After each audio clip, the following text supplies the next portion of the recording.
Good evening. Tonight, we're going to talk a little bit about the equations of motion. Um, we've been doing physics now for, beginning of the school year, and we've talked a lot about vectors and, various simplified ideas of motion. We talked about average velocity and acceleration. And essentially what we've been doing is leading into the idea of kinematics, right, which is essentially a way of mathematically describing motion in a way that we allows us to predict what's going to happen or understand properties of motion through mathematics. We've already learned a couple of equations. We learned that our average velocity for our motion of an object is equal to its displacement it travels divided by time. We've learned that another way you could think of this, if an object was getting faster, for example, if I graphed like a velocity versus time graph, if we watch that object go from one velocity to another velocity, some initial velocity to some final velocity, we found out that, or we discussed and came to the idea that that midpoint between the two velocities, the final and the initial velocity, we could describe as the average velocity. So we came up with another equation for average velocity, which said average velocity is just equal to the initial velocity plus the final velocity divided by 2. I have two equations that describe average velocity. A couple of little notes. This is always true, the first one, but the second one is only true in the circumstances that this line is a straight line, meaning that there's a constant acceleration. That's not like a curviness in the velocity, right? If the velocity is a steadily increasing, steadily decreasing, or flat line, this equation holds true. And then we described, well, maybe there's a way we can describe how quickly the velocity is changing from one value to another value, a rate at which it changes. And we found the equation that we've been using, that acceleration is equal to the change in velocity divided by time. And we said, okay, fine. This is a way of describing the change in velocity divided by time gives us the acceleration. Um, maybe we can untangle that a little bit. What we said was we could think of it as a is equal to delta, the change in velocity, which is the final velocity, minus the initial velocity divided by time. And knowing this, right, we now have a nice equation that describes acceleration. We can rearrange this equation a little more though, because sometimes maybe I just want to know how fast an object is after it's accelerated for a certain amount of time. This equation we could rearrange a little bit and write it like so. If I start with the same equation, a is equal to the final velocity minus the initial velocity divided by t, what we could do is we could multiply this side by t, and if I do it to one side, I could do it to the other side. Divide t by t cancels out. You get acceleration times time is equal to the final velocity minus the initial velocity. And if we, get final velocity by itself, we could add initial velocity to both sides, plus initial velocity to both sides. Initial velocity cancels out with initial velocity. We get that the final velocity is equal to the initial velocity plus the acceleration multiplied by the time. This is a useful equation for us. It helps us, basically untangle this equation and sometimes just find specific values. If I know what the final velocity is and I know acceleration and time, I can always figure out what the starting velocity is using this equation. So this is a very handy equation to have. Not different really than the standard acceleration equation, but a good one to have in our pocket, as well as it is on the New York State Physics reference table, so you don't have to memorize this one, right? Out of the equations we've described so far, The only one that you have to memorize really is the second equation here, this average velocity being initial plus final over 2. This one is not given to us on our reference table. Now, these equations are great, very helpful for a whole bunch of things, but there are some limitations that make these not always perfect. So consider, right? Let's say a car was getting faster, and I was trying to figure out how far it would travel um, during a certain time frame. This equation is good to find how far something goes, its displacement, if I know time. But if something's accelerating, I can't just use this equation directly. I would have to actually first work out the acceleration. Using this guy, I can find the average velocity, and then I can work it out that way. But maybe there's a way to put these equations together and have an equation that would be good for us to, find how far we go, given how fast I start, um, how long it's accelerating for, and the time. Right. So let's consider a way of doing this. Right. So what we're going to do is we're going to derive an equation. Essentially, we're going to combine a couple of these equations, specifically, I'll call 1, 2, and 3. We're going to combine these equations together to form a new equation that offers us a little more flexibility, a little more utility in various situations. The way I'm going to start creating it is I'm just going to set these two lines equal to each other, because the truth is average velocity is the same thing as average velocity. It's just being expressed in two different ways. Now, if your mathematics, is a little challenge for this, if you have some struggles with mathematics, it's okay.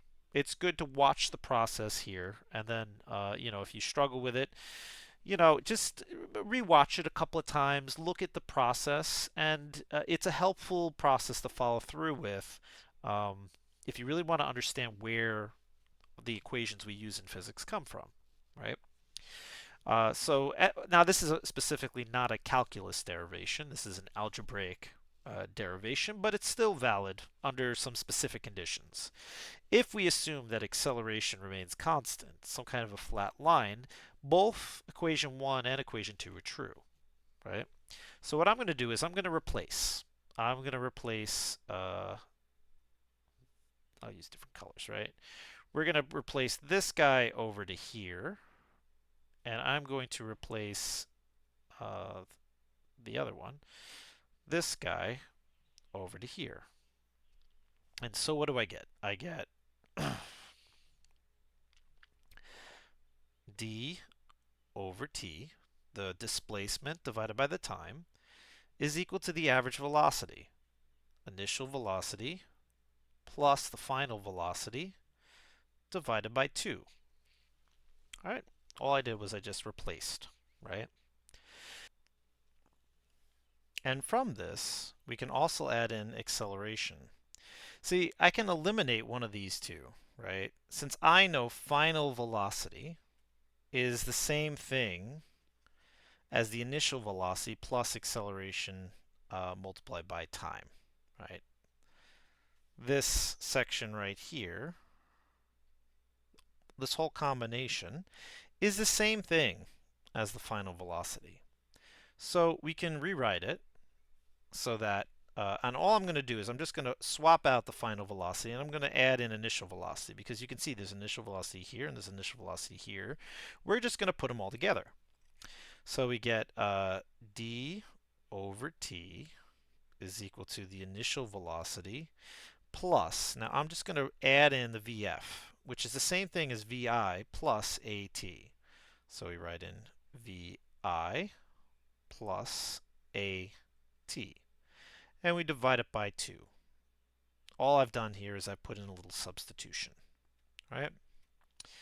Now, once we've gotten this, I'm going to get rid of part of this to give us a little more room.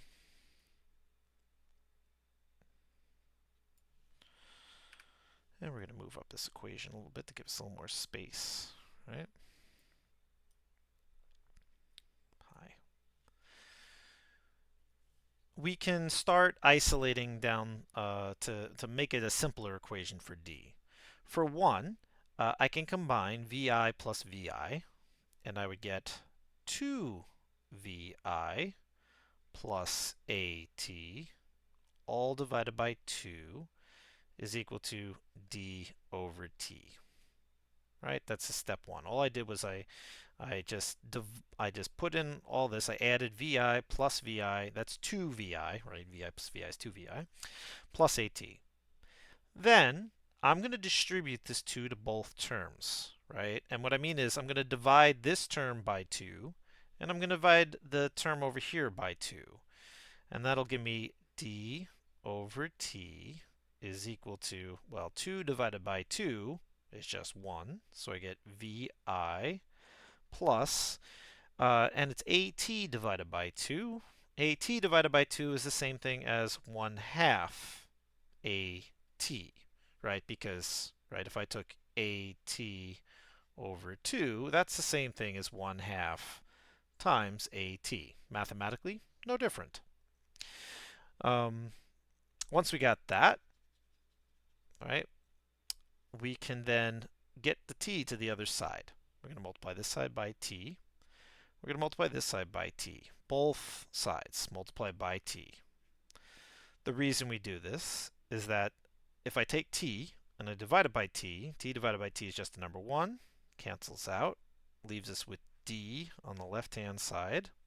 And then on the right-hand side, I can distribute the t to both terms inside this set of variables, right? So I'll multiply t by vi. That gives me vi t plus 1 half a, and then I'm going to multiply this whole thing by t. T times t gives me t squared. And this equation is the time-dependent equation of motion. A really useful equation to have for a couple of reasons, right? So maybe what we can do now is give a little sample problem, right? I wonder if this thing will slide the whole thing over. No, of course not. All right, let's rearrange this. Let's get some of the things out of our way, right? So we've got this guy's going to come up like this. Just tuck it through. Move that equation down there. And I'm going to get rid of the derivation.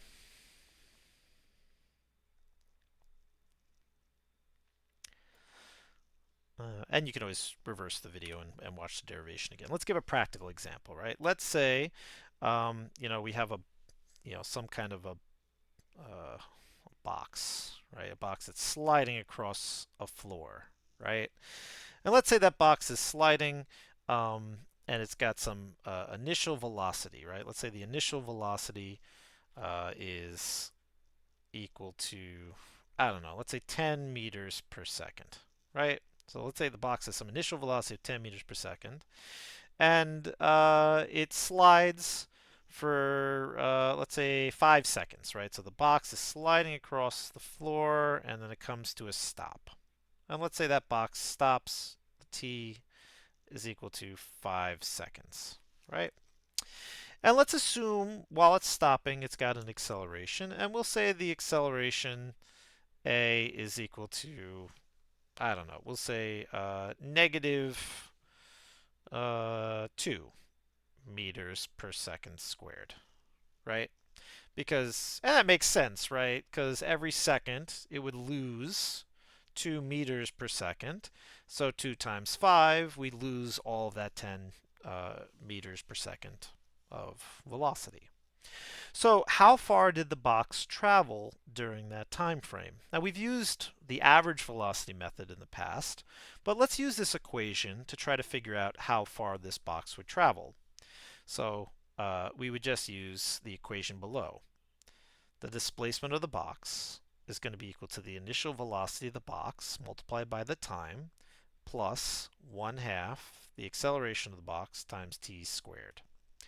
In this case, the initial velocity was 10 meters per second. The time was 5 seconds plus 1 half the acceleration of negative 2 meters per second squared multiplied by the time squared, which is 5 seconds squared. We're going to need to do a little bit of calculation work in this situation. So we would say, well, the first part's easy, right? 10 times 5, that's going to give us 50 meters. The seconds here, cancel out with the seconds there. Plus 25 times negative 2 is 50. And half of, so yeah, 25 times negative 2 is negative 50. Half of that gives us negative 25. Negative 25. And the second squared, cancel out the second square there, negative 25 meters, right? So if we had 50 meters plus negative 25 meters, the displacement of this box for that time frame would be 25 meters, which makes sense. The box is moving forward in the positive direction, and so it's going to travel forward 25 meters by the time it comes to rest. We could do it in an alternative way, just to remember the way we did it in the past.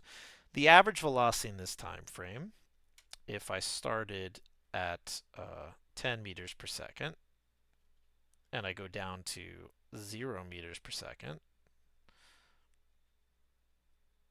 the average velocity is that midpoint velocity, and the midpoint velocity is just half of 10, right? Between 10 and 0, half of 10. So the average velocity is equal to 5 meters per second. And so the displacement is just the average velocity multiplied by the time.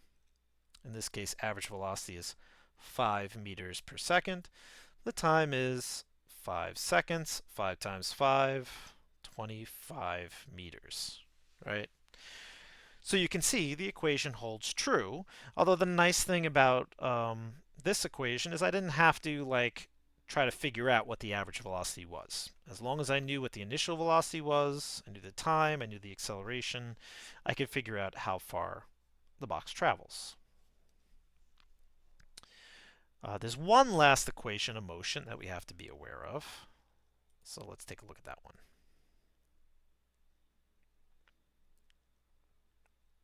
Give me just a second to erase. Could probably edit this out, but I might not. I might just leave it, right? It's fun to erase things. All right. The last of the equations of motion that we should be aware of. Oh, and by the way, before I keep going, this guy is also on your reference table, d equals VIT plus 1 FAT squared. If you look at the back of your reference table for New York State, this equation's there too for you, so you don't have to try to remember it.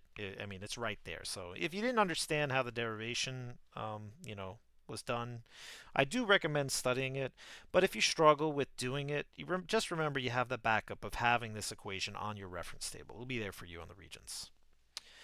So the last of the equations that we want to be aware of is another one that involves displacement, velocity, and acceleration, but doesn't rely on time. Because sometimes in problems, they don't give you the time, right? Maybe you just know how fast something is at the end, and you know how fast it started, but you don't have the time.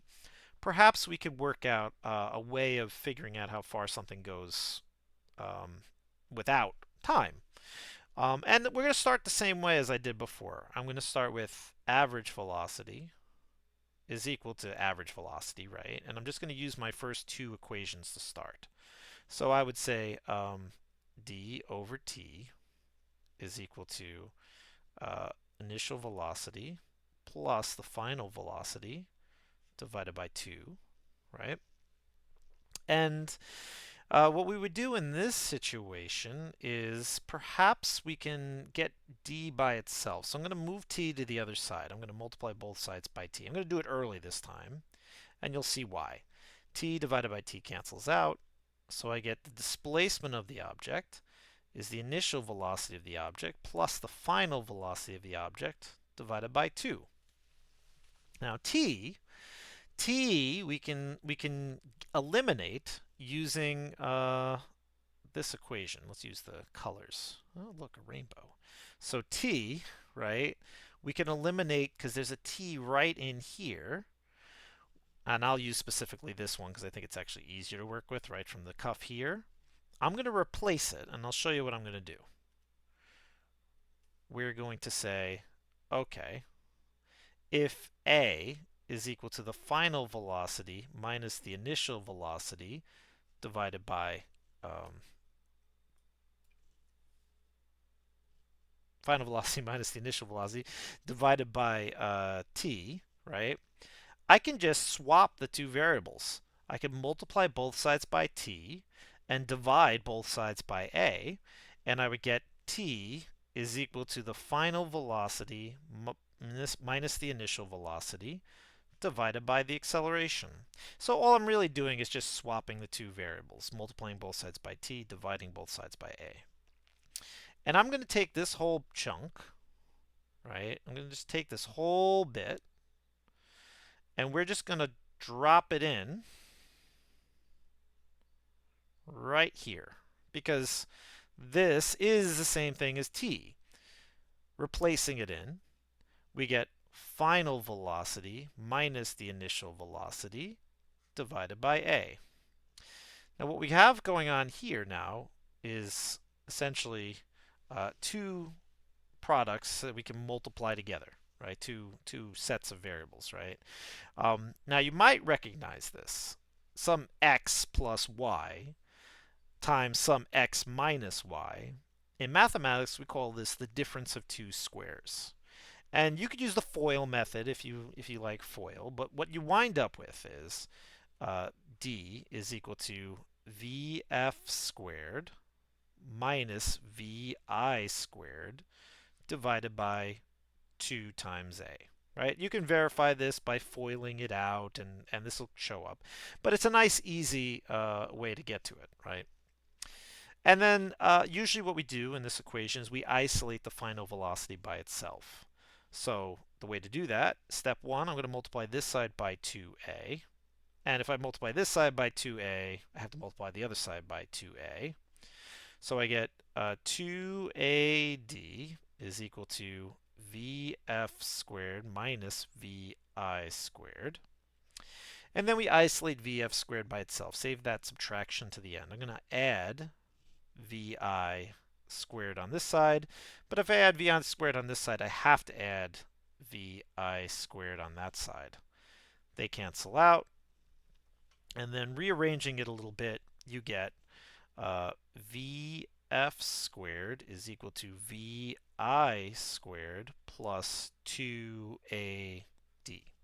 Right? This is the last of our kinematic equations. And there you go, right? That's the equation. Now, if you struggled again with the algebra in here, remember, on a Regents level setting, you don't have to do this derivation, but it's nice to see it so you have some idea where these equations come from. But at the end of the day, what you're really after is how to apply it, right? So let's use this equation to solve a physics problem, right? That's the whole point here. So I'm going to get rid of the derivation now. Feel free to go back if you want to, see it again. Just rewind your video and watch the process again. All right.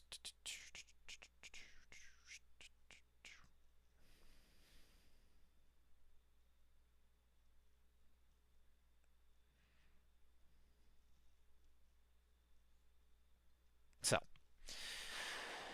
now I'll take this equation.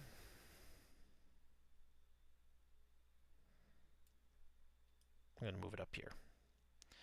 Let's apply this equation, right? Let's say a car or some kind of a cart is rolling along, right? And let's say it's got some initial velocity, right? Let's say the initial velocity of this cart is, I don't know, 2 meters per second. Let's just go with 2 meters per second, right? And let's say I shove the cart, I give it a push through a distance of, I don't know, let's say 0.25 meters. A short little push, right? This is like a quarter of a meter stick, right? And let's say this push on the cart gives it an acceleration. And let's say that acceleration is equal to, I don't know, 4, let's say it's 4 meters per second squared. Let's say that's the acceleration, right? And I want to know how fast, right? How fast is this cart? How fast is this cart going to be after pushing it with initial velocity of 2 meters per second through a distance of quarter of a meter with an acceleration of 4 meters per second squared? So not too hard. In fact, this situation, it's already pretty much set up like the equation. In this case, the final velocity squared is going to be the initial velocity, which in this case was 2 meters per second squared, plus 2 times the acceleration of 4 meters per second squared, multiplied by 0.25 meters. Right, that's the displacement. I picked some helpful numbers in this case because a quarter times 4, that's just going to give us 1. And 1 times 2 is 2. And 2 squared is going to be 4. And we're left with meters per second. The meters here is, oh, don't forget, meter times is squared. So that's meter times meter, meters squared. Seconds times seconds, which is seconds squared. This is going to come into play in a second. Meter times meter is going to give me meters squared on top. Second squared still on the bottom, seconds squared. So we get 4 plus 2, that's going to be 6 meters squared over seconds squared. And that is equal to the final velocity squared. Now, the reason why this is important that you ended up with squares over squares is because at the end of the day, if I want to find the final velocity and the final velocity is squared, to get rid of this square, we have to do the opposite of squaring, which is to square root. But what I do to one side, I have to do to the other side as well. The square root will cancel out with a square, and I'll get the final velocity is equal to the square root of 6, which we're just going to pull the calculator out one more time because I don't know the square root of 6 off the top of my head. 6 square rooted, something like, it looks like 2.449. So let's say 2.45, right? 2.45 meters per second. That's the final velocity. And you can see why it's meters per second, because meters squared over seconds squared, if I square root that, that's how you get meters per second squared. It's a reversal, and you get with meters per second. So hopefully this video gives you an overview of the main equations. Let's summarize real quick. Let's just delete all this stuff for the time being. Feel free to watch the tutorial again.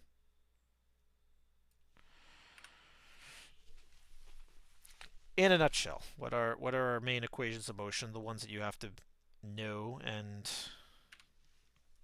keep track of? Average velocity, displacement over time. Average velocity can also be initial velocity plus final velocity divided by 2. This is a special case, not, you have to memorize that, right? And it only is true for constant acceleration. And assuming that the acceleration is constant, the other equations are that acceleration is your change in velocity over time. And you can rearrange this equation to say the final velocity is equal to the initial velocity plus the acceleration times time. And then lastly, the last two equations, the displacement of an object is equal to the initial velocity of the object multiplied by the time it's moving, plus 1/2 the acceleration of that object times the time squared. And this is what we call the time-dependent equation of motion. And the last equation is that the final velocity squared for an object is equal to the initial velocity squared for that object, plus 2 times the acceleration of the object times the displacement it travels. We'll do a lot more practice with these problems to help you take care of it, but hopefully this was helpful, at least getting you started, and we'll work more on these in class.